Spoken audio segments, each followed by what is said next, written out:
Well, that sucked ass, didn't it? Slita here, Sports Live in the ATL. Like, comment, subscribe, support. I don't know what it is about the New York Mets this year, but they have our number. They definitely have our number. I can't deny that. They've won the season series now. They come to Atlanta, win their third straight here, and they beat the Braves 8-5 last night. I did stream the game, not the first, 4 innings, 5. Win or lose, winning, obviously I might have stayed a little longer, but right now I'm just letting you know, even if I stream the game today and we're winning, I'm probably going to stop around the 4th or 5th, depending on how quick the innings are going, because I do work early this week, as you could tell from the darkness. And my sleep is more valuable than sacrificing for games, especially games like that. Braves lose 8-5 to the pitiful, pathetic, putrid New York Mets. I can't explain it. These 2 series versus the New York team, Yankees and Mets, have not gone my way. Braves are 1-3 in 4 games. I guess I should stop saying I want a series so bad. You know, because obviously it hasn't worked. Bryce Elder looked terrible. I question a lot of decisions by Walt Weiss last night. Do I understand some of the logic behind it? Yes, but yeah, I still question.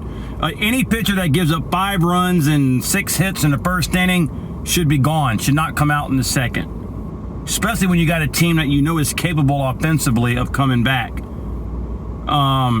I will say this, though. I saw the highlights when Elder was struggling in the first inning and there was first and second, whatever it was, with 1 out, we struck out the batter, and then we threw out the runner at second. And I said, if you watch the live stream, go back and watch it. I'm like, wait a second, that looked like a strike. The Braves were denied an ABS challenge, but it was later showed that was a strike and should have been a strike them out, throw them out, double play, and then only 1 run would have scored. So I will give 1 defense on that. The next pitch or pitches should never have happened. Okay, I know things happen in the moment, but I clearly saw it was a strike from where I was, and I'm fucking in the chair. And then, of course, but Bryce Elder needs to be able to regroup. He's a major leaguer. Instead, he throws a high 80s, low 90s meatball right over the plate, and Brett Beatty, of all people, hits a grand slam, 5-zip. So, yes, he got screwed on the ump call, but he didn't make the pitch afterwards. His emotion got to him, apparently, or just a bad pitching choice by Drake Baldwin. But Bryce Elder sucked last night. He should have been out going into the second inning, but Walt Weiss, genius self, and he's a good manager. I've been impressed with him this year, but he made some bad decisions. It looked like he was trying to have Elder eat some innings so he wouldn't have to use the bullpen, but he was basically sacrificing the game in the first inning. First couple innings, actually. Mets scored like 7 runs in the first 3 innings, and Braves shut them down to 1 run the rest of the way. Braves got 5 back, but just couldn't overcome that 5-run first inning. But you're sacrificing that game when the Mets clearly are trash, and you're having an offense that is capable. You know, if you were going to have someone eat the innings, just take Bryce Elder out after the first. I would have taken him out after the grand slam, right? And have Brent Suter come in for a couple innings. If he gets beat up, okay, he's a reliever, it is what it is. But don't leave somebody in there that you see is clearly getting mollywopped and just beat down. Bryce Elder is like one of those confusing anomalies. He looks good for stretches, then it looks bad. He's not the worst pitcher the Braves have, but he's another reason why I say come playoff time, I'm not comfortable with him, because he just doesn't throw hard enough, and just things like that happened last night. Phillies won, so the lead is down to 7.5. That's still manageable. Hopefully the Braves can bounce back tonight against the Mets the next 2 nights. But yeah, I'm very disappointed. And Austin Riley, man, every time I've said this, and I said it during the stream, every time Riley comes up with runners on base, he gets out. And it's not just the fact he gets out, it's very unproductive. Strikes out on 3 or 4 pitches or 5 pitches. It's terrible. He has some stretches, sure, where he's played well in the second half offensively, but yeah, man, Austin Riley is like the Bryce Elder in the batting, not confident with him in a big time moment, and that's pretty sad because he in his first couple of years came up big a lot of times, but something happened to this kid. I know why you keep throwing him out at third base, but yeah, it is what it is. Ronald Acuna Jr. clearly is probably favoring his injuries, not playing with as much as aggressiveness running in the outfield as I normally did. Because last night, a couple times, and I said this a couple games ago, lollygagging in the outfield, trotting in the outfield of balls. I mean, there was a line shot that I thought that, you know, when it was still, I think one zip before the bases got loaded, where I thought he could have caught. It just got in front of him. He let a couple balls right around him drop, and I felt like the old Ronald Acuna would have made effort to make the catch. And the way I see it is, if he's not 100% or he's not mentally confident or comfortable, I mean, I can understand it. It's kind of like if you pull a leg muscle or whatever and you come back from an injury, you know, you're very careful to plant your foot. I get that. I've been there.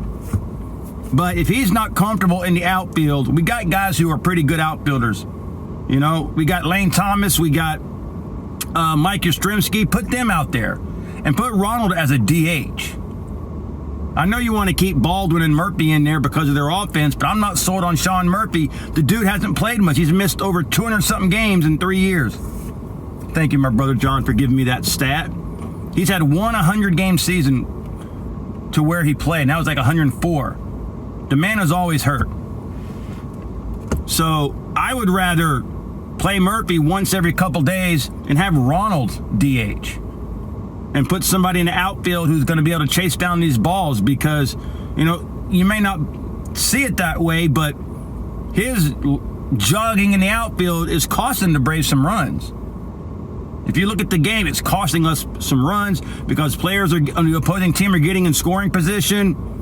You know, I just feel like he's just favoring that leg or feet or whatever. And, you know, my brother said he don't think the old Ronald Acuna MVP will ever come back. Well, if you're putting him in the outfield and he's running gingerly, of course he's never going to come back because he's not going to play to the full potential. Have him DH and then let him heal. You know, I mean, God forbid if in the playoffs that kind of shit happens. You know, that's why you got the DH. But it angers me to lose to the New York Mets, the trash-ass mess. Mets fans, Aaaagitt, enjoy it. You won your World Series by beating the Braves in a season series because y'all suck ass. So enjoy that. Okay? I give you credit. The Mets just play better against us this year. But when it mattered, when y'all were trying to win, we fucking ripped your heart out. So you're not ripping our heart outs because we're in first place in the NL East. And if I'm not saying we're going to win the division. We should. But if we don't, it's not going to be because of y'all. I promise you that. So you got 2 more games against us. Who the fuck knows what's going to happen? And then you can go on and just keep losing. And then the Braves play well, it seems like, against everybody but the Mets. Only team in the division that we have a losing record against. So, yeah, but just a very discouraging game after that Yankee series. Walt Weiss, you got some decisions to make, man. You got to figure out what you're going to do with Acuna in the outfield, because his just jaunting and just not 100% in the outfield is costing us runs. And Sean Murphy sucks offensively. Austin Riley sucks offensively, especially with runners on base, and Bryce Elder sucks. That's a lot of suck, man. That is a lot of suck.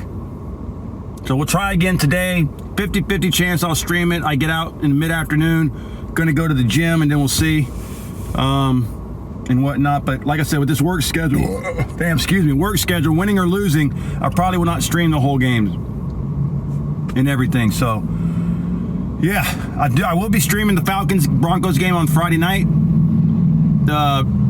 Streaming the whole game, I'm not sure. I work early in the morning again on Saturday, so I might give you a first half of the Broncos-Falcons preseason game, but I will at least do the start.